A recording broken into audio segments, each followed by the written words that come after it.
When faced with oral assessments, speaking off the cuff often backfires. A chaotic stream of thoughts falls apart under the pressure of a ticking clock. We will construct a meticulously organized response to a specific prompt, describing a personal, long-term goal. This diagram represents the other kinds framework. It's a systematic, four-part heuristic designed to eliminate hesitation and force your response into a strict logical progression. The structure is divided into four sequential blocks: introduction, description and explanation, experience, and finally, feeling. The mechanical advantage is that it sequences chronological facts strictly in order. You're never left wondering what to say next. Segmenting the narrative creates pre-planned slots, letting you deploy advanced vocabulary where it has maximum impact. Relying on spontaneous inspiration is a strategic liability. Applying a structured layout ensures the response meets specific requirements for coherence and lexical variety. Let's look at the first operational phase, the introduction. The primary function here is setting the parameters. You must immediately establish the baseline target and the exact chronological duration of your goal. The first requirement is explicitly stating that ambition. This is where you declare you want to become fluent in a third language, or perhaps start your own business. Next, you define the time variable. You cannot use vague timelines. You need specific, rigid constraints. You anchor the goal by stating you have held it for about 3 years, or since graduation from university. To close this first phase, you must demonstrate your psychological dedication to the objective. This creates the perfect slot for target vocabulary, requiring a phrase like being deeply committed to achieving this exact outcome. Establishing these rigid baseline parameters immediately anchors the listener's expectations. It locks you in and prevents the narrative from wandering off topic. The second structural block handles description and explanation. This phase serves a dual rhetorical purpose. You must isolate your core motivation and forecast the tangible benefits of reaching your goal. The first move is straightforward. Explicitly state the primary pragmatic reason you set this ambition. This is a highly effective place to slot in specific advanced vocabulary. You might cite excellent career prospects, a desire for financial independence, or a lifelong passion. You follow that logic by translating the motivation into a concrete result.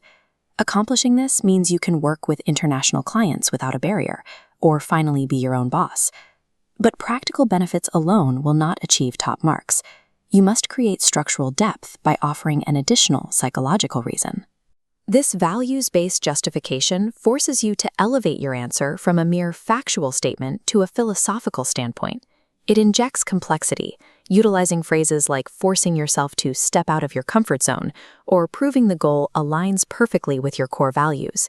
Pivoting from practical benefits to internal values creates a multidimensional argument. It demonstrates the ability to handle more sophisticated discourse. We arrive at the third and most operationally dense block of the framework, experience. The core function here is dictating your execution strategy. You need to prove this goal is a calculated ambition, not just a fantasy. The first mandatory requirement is mapping out a clear, step-by-step operational plan to turn that ambition into reality. General intentions will not work. The primary actions within this plan must contain specific, quantifiable metrics. You need to specify dedicating exactly 2 hours daily to study, or saving a strict percentage of your income every single month. After outlining internal discipline, you detail secondary actions. This shifts your focus toward leveraging external resources. You demonstrate how you will gain hands-on experience in the industry, or network with seasoned professionals to seek guidance. At this point, the framework mandates a critical narrative turn, the deliberate inclusion of obstacles. Preemptively addressing constraints, like financial limitations or time management, proves realism and advanced analytical thinking. You resolve these stumbling blocks rhetorically by stating an unwavering determination to stay consistent despite the difficulty. Outlining a detailed operational plan, complete with acknowledged risks, transforms a simple wish into a highly credible narrative. That brings us to the fourth and final operational block, feeling. The function of this concluding phase is to resolve your factual framework with emotional reflection and projected outcomes. Visualizing the achievement of the milestone must first trigger specific positive states. You articulate feeling highly motivated, enthusiastic, or optimistic. Then you introduce counter-emotions to inject psychological realism, balancing enthusiasm with feelings of being slightly anxious or intimidated by the sheer dedication required demonstrates highly nuanced vocabulary control. You close the response with 2 final structural metrics, stating the achievement will bring a profound sense of fulfillment and prove that perseverance truly pays off. Ending on a carefully calibrated, complex emotional resolution leaves the examiner with a clear demonstration of control over both tone and vocabulary. When we zoom out to view the entire assembled framework, the discrete parts form a unified whole. The transition from the introduction through to the final feeling ensures the narrative remains focused on the prompt while expanding in complexity.